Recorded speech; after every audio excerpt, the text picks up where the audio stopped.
Cada día sale el sol, nuevas esperanzas son. Dios habla a tu corazón, sanándote, alimentando tu vida con bálsamo de vida, con bálsamo de vida, bálsamo de vida. Bálsamo de vida con Rosmery y Reid. May God bless every single one of you. Today I have another story to share with you, and I ask that you pay close attention so that we can reflect and meditate on the lesson of this story.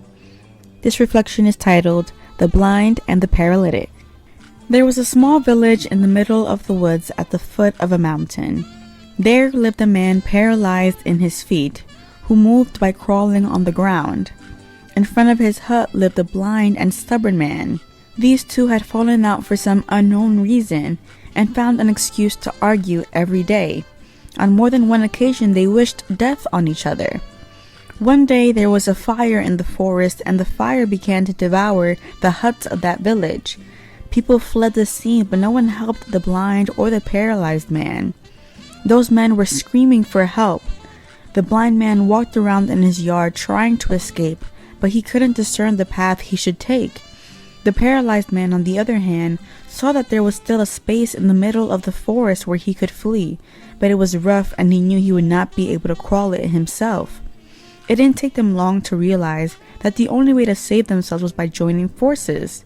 And in the midst of desperation, the paralyzed man offered help to the blind man to guide him along the way, in exchange for him carrying him on his back and taking him with him. The blind man gladly accepted, and thus they were able to save themselves from death. After this, those men understood that the hostility they had between each other was useless and harmful. They apologized and became best friends.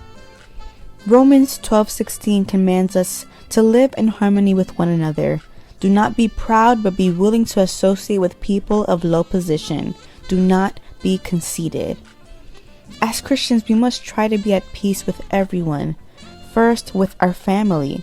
It's a terrible thing to see hostility between brothers, parents, and children, or with other family members.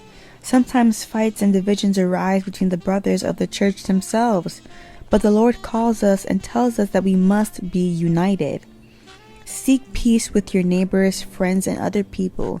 Jesus taught us to love our enemies.